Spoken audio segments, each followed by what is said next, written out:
بسم اللہ الرحمن الرحیم۔ شروع اللہ کا نام لے کر جو بڑا مہربان نہایت رحم والا ہے۔ الف لام میم، یہ حکمت کی بھری ہوئی کتاب کی آیتیں ہیں، نیکوکاروں کے لیے ہدایت اور رحمت، وہ جو نماز کی پابندی کرتے اور زکوٰۃ دیتے ہیں، اور وہی ہیں جو آخرت کا یقین رکھتے ہیں، یہی اپنے پروردگار کی طرف سے ہدایت پر ہیں اور یہی کامیاب ہیں۔ اور لوگوں میں بعض ایسا ہے جو بےہودہ حکایتیں خریدتا ہے تاکہ لوگوں کو بے سمجھے اللہ کے راستے سے گمراہ کرے اور اس سے ہنسی کرے، یہی لوگ ہیں جن کو ذلیل کرنے والا عذاب ہوگا۔ اور جب اس کو ہماری آیتیں سنائی جاتی ہیں تو اکڑ کر منہ پھیر لیتا ہے، گویا ان کو سنا ہی نہیں، جیسے اس کے کانوں میں ثقل ہے۔ تو اس کو درد دینے والے عذاب کی خوشخبری سنا دو۔ جو لوگ ایمان لائے اور نیک کام کرتے رہے ان کے لیے نعمت کے باغ ہیں، ہمیشہ ان میں رہیں گے۔ اللہ کا وعدہ سچا ہے اور وہ غالب ہے، حکمت والا ہے۔ اسی نے آسمانوں کو ستونوں کے بغیر پیدا کیا جیسا کہ تم دیکھتے ہو، اور زمین میں پہاڑ بنا کر رکھ دیے تاکہ وہ تم کو لے کر ڈولنے نہ لگے، اور اس میں ہر طرح کے جانور پھیلا دیے، اور ہم ہی نے آسمان سے پانی نازل کیا، پھر اس میں ہر قسم کی نفیس چیزیں اگائیں۔ یہ تو اللہ کی تخلیق ہے۔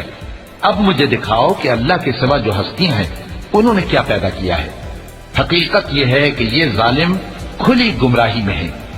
اور ہم نے لقمان کو دانائی بخشی کہ اللہ کا شکر کرو، اور جو شخص شکر کرتا ہے تو اپنے ہی فائدے کے لیے شکر کرتا ہے، اور جو ناشکری کرتا ہے تو اللہ بھی بے نیاز ہے، لائق حمد و ثنا ہے۔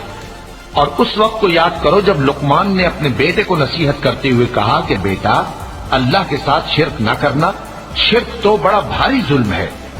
اور ہم نے انسان کو جسے اس کی ماں تکلیف پر تکلیف سہ کر پیٹ میں اٹھائے رکھتی ہے، پھر اس کو دودھ پلاتی ہے، اور آخر کار 2 برس میں اس کا دودھ چھڑانا ہوتا ہے، میں نے تاکید کی ہے کہ میرا بھی شکر کرتا رہے اور اپنے ماں باپ کا بھی، کہ تم کو میری ہی طرف لوٹ کر آنا ہے۔ اور اگر وہ دونوں تجھ پر زور ڈالیں کہ تو میرے ساتھ کسی ایسی چیز کو شریک کرے جس کا تجھے کچھ بھی علم نہیں، تو ان کا کہا نہ ماننا۔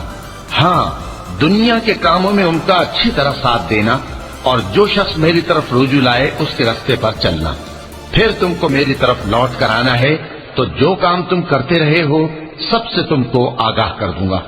لقمان نے یہ بھی کہا کہ بیٹا، اگر کوئی عمل چاہے رائی کے دانے کے برابر بھی چھوٹا ہو، اور ہو بھی کسی پتھر کے اندر یا آسمانوں میں مخفی ہو یا زمین میں، اللہ اس کو قیامت کے دن لا موجود کرے گا۔ کچھ شک نہیں کہ اللہ باریک بین ہے، خبردار ہے۔ بیٹا، نماز کی پابندی رکھنا اور لوگوں کو اچھے کاموں کے کرنے کا مشورہ دیتے رہنا، بری باتوں سے منع کرتے رہنا، اور جو مصیبت تجھ پر واقع ہو اس پر صبر کرنا، بے شک یہ بڑی ہمت کے کام ہیں۔ اور تکبر کرتے ہوئے لوگوں کے سامنے گال نہ پھلانا اور زمین میں اکڑ کر نہ چلنا، اس لیے کہ اللہ کسی اترانے والے شیخ خورے کو پسند نہیں کرتا۔ اور اپنی چال میں اعتدال کیے رہنا، اور بولتے وقت ذرا آواز نیچی رکھنا، کیونکہ بہت اونچی آواز گدھوں کی سی ہے، اور کچھ شک نہیں کہ سب سے بری آواز گدھوں کی ہوتی ہے۔ کیا تم نے نہیں دیکھا کہ جو کچھ آسمانوں میں اور جو کچھ زمین میں ہے سب کو اللہ نے تمہارے قابو میں کر دیا ہے، اور تم پر اپنی ظاہری اور باطنی نعمتیں پوری کر دی ہیں۔ اور بعض لوگ ایسے ہیں کہ اللہ کے بارے میں جھگڑتے ہیں، نہ علم رکھتے ہیں اور نہ ہدایت اور نہ کتاب روشن۔ اور جب ان سے کہا جاتا ہے کہ جو کتاب اللہ نے نازل فرمائی ہے اس کی پیروی کرو، تو کہتے ہیں کہ ہم تو اسی کی پیروی کریں گے جس پر ہم نے اپنے باپ دادوں کو پایا۔ بھلا اگرچہ شیطان ان کو دوزخ کے عذاب کی طرف بلاتا ہو تب بھی۔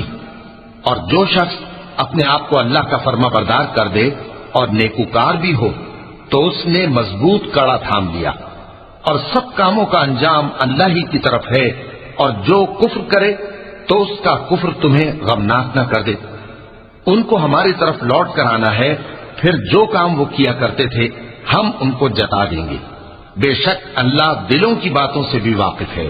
ہم ان کو تھوڑا سا فائدہ پہنچائیں گے، پھر عذاب شدید کی طرف مجبور کر کے لے جائیں گے۔ اور اگر تم ان سے پوچھو کہ آسمانوں اور زمین کو کس نے پیدا کیا تو بول اٹھیں گے کہ اللہ نے۔ کہہ دو کہ اللہ کا شکر ہے، لیکن ان میں اکثر سمجھ نہیں رکھتے۔ جو کچھ آسمانوں اور زمین میں ہے سب اللہ ہی کا ہے.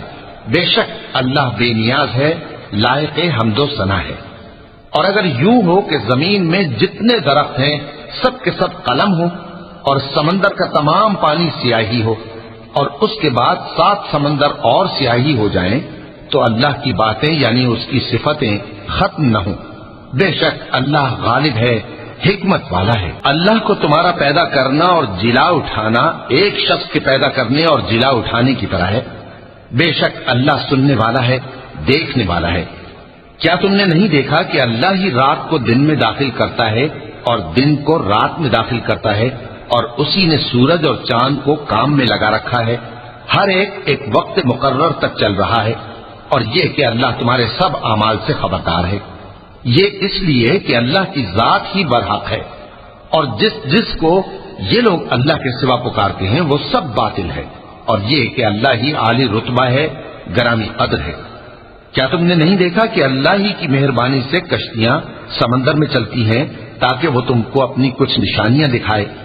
بے شک اس میں ہر صبر کرنے والے، شکر کرنے والے کے لیے نشانیاں ہیں. اور جب ان پر سمندر کی لہریں سائبانوں کی طرح چھا جاتی ہیں تو اللہ کو پکارنے اور خالص اس کی عبادت کرنے لگتے ہیں. پھر جب وہ ان کو نجات دے کر خشکی پر پہنچا دیتا ہے تو چند ہی لوگ انصاف پر قائم رہتے ہیں، اور ہماری نشانیوں سے وہی انکار کرتے ہیں جو عہد شکن ہیں، ناشکرے ہیں. لوگوں اپنے پروردگار سے ڈرو اور اس دن کا خوف کرو کہ نہ تو باپ اپنے بیٹے کے کچھ کام آئے اور نہ بیٹا باپ کے کچھ کام آ سکے. بے شک اللہ کا وعدہ سچا ہے. پس دنیا کی زندگی تم کو دھوکے میں نہ ڈال دے، اور نہ وہ بڑا فریب دینے والا شیطان تمہیں اللہ کے بارے میں کسی طرح کا فریب دے. اللہ ہی کو قیامت کا علم ہے، اور وہی مے برساتا ہے، اور وہی حاملہ کے پیٹ کی چیزوں کو جانتا ہے. اور کوئی شخص نہیں جانتا کہ وہ کل کیا کام کرے گا، اور کوئی شخص نہیں جانتا کہ کس سرزمین میں اسے موت آئے گی. بے شک اللہ ہی جاننے والا ہے اور خبردار ہے.